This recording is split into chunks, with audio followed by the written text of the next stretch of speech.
After a federal judge in Florida ruled Monday that the CDC did not have the authority to mandate masks on planes and other public transit, some celebrated. It's over immediately.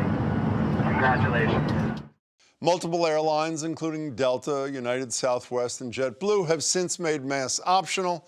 On the ground, Amtrak, Uber, Lyft, and incredibly enough, the MBTA are among those that have lifted their mandates as well. And when asked Tuesday about what people should be doing, the president seemed to be following the judge's ruling. Should people continue to wear masks on planes? That's up to them.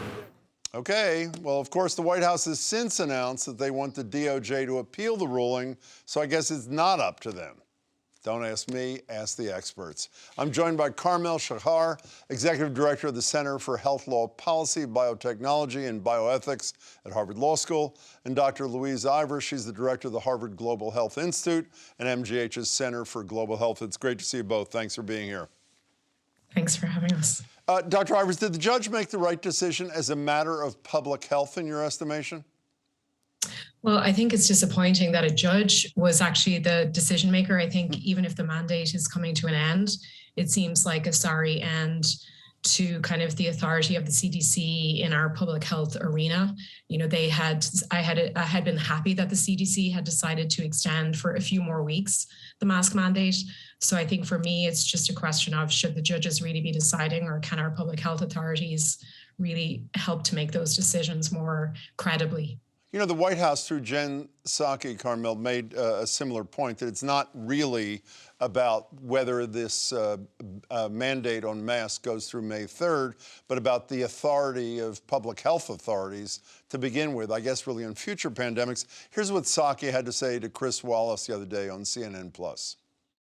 One, because we think it's entirely reasonable, but also because they want to fight to ensure the CDC's authority and ability to put in mandates in the future remains intact. We want to ensure that our public health experts are able to take steps if needed in the future. So the stakes are pretty high here for the future, are they not, Carmel? Absolutely. I think this is a case most immediately about, do you need to wear a mask on an airplane? But what it's really about is, what can the CDC ask the public to do, especially when they're traveling between states, to keep everybody healthy and to control infectious diseases moving forward?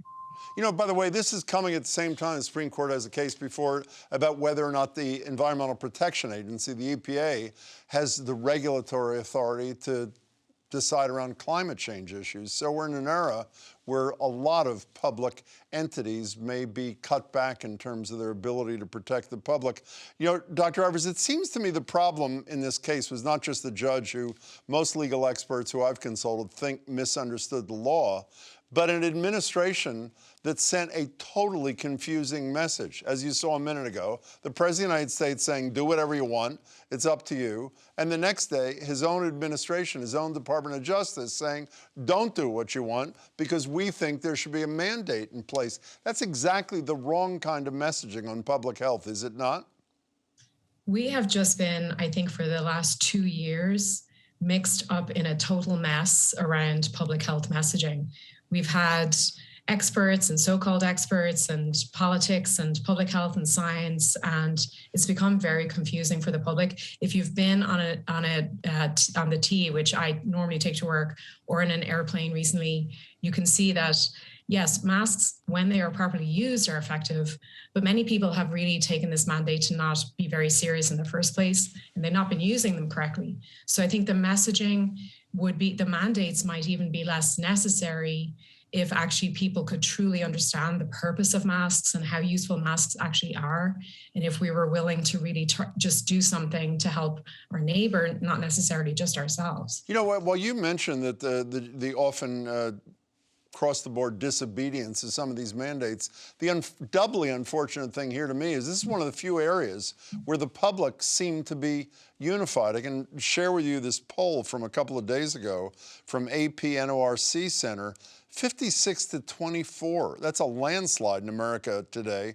How do you feel about requiring people on public transportation to wear masks? And it seems to me that there was, you know, again, that comment by the president was ill-advised. So, Carmel, assuming for the time being this stands, Should people mask? Is one-way masking, I guess the term, is that useful in a public transportation setting when everybody else is mask-free? So I'll separate that into two perspectives. From an individual perspective, you should absolutely be using high quality masks, especially if you're living with somebody who's immunocompromised or has other health conditions.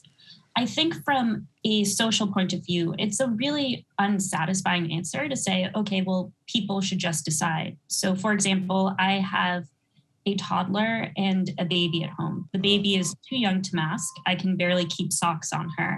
And the toddler is trying to mask, but masks are hard to fit and it's not a great fit. And I think that in order to protect the under 5 population, which hasn't gotten a chance to be vaccinated, or people who are living with health conditions, your aging parents, for example, it's important to have the public mask up as a group as opposed to just leaving it to individuals. But if it turns out, let me stay with you as the mother of a toddler and an even younger, if the public says, well, a judge told me I don't have to, I'm not going to, and you're riding the T to work or you're on a bus to Harvard Square, are you helping to protect yourself and your kids by you individually masking if you're the outlier on that, whatever that vehicle is?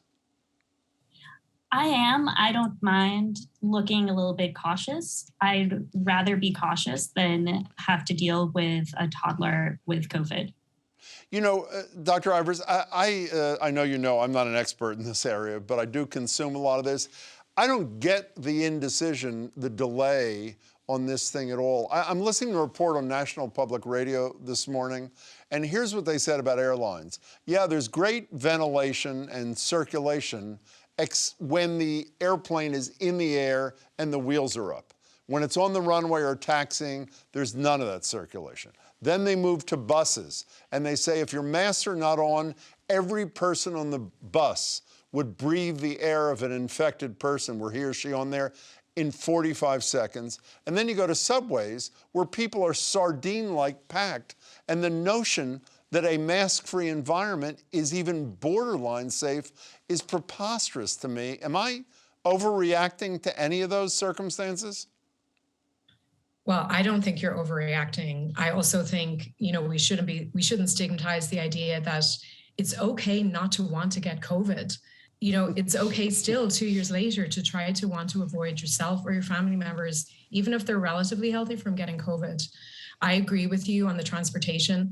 Of course, this virus is transmitted both by droplets and by aerosols. So if you're in an airplane, they do have very high air exchange, and that's great when you get, if the aerosol gets up there to be exchanged. But if you're sitting beside a stranger with a cough or a flu or a cold, that doesn't really help you. And it does help if you yourself wear a mask, but it's just, exponentially more effective the more people that are actually masked inside the space. Can we step back for the remaining minute or two, both of you, and talk about something that is just putting me over the edge, and I hope it's putting most Americans over the edge. At the same time that we are not out of this, and I looked it up right before the show, 987,000 of our fellows in this country are dead as a result of this. This pathetic Congress is on a 2-week recess, having not appropriated $1 additional for future COVID necessities. The administration requested, I think it was $22.5 billion. It was shaved down for a whole variety of reasons.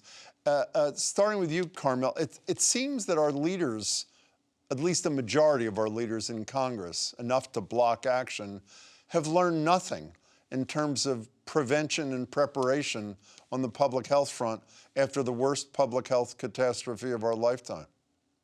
I absolutely agree there. I think that we have systematically underinvested in public health for decades and decades. And what I would have liked to see is COVID emphasize the importance of having a strong public health system. I mean, it's amazing that we could all go to a CVS or a vaccine clinic and get our COVID vaccines without having to worry about, will my insurance cover it? Will I be able to afford this for my kids?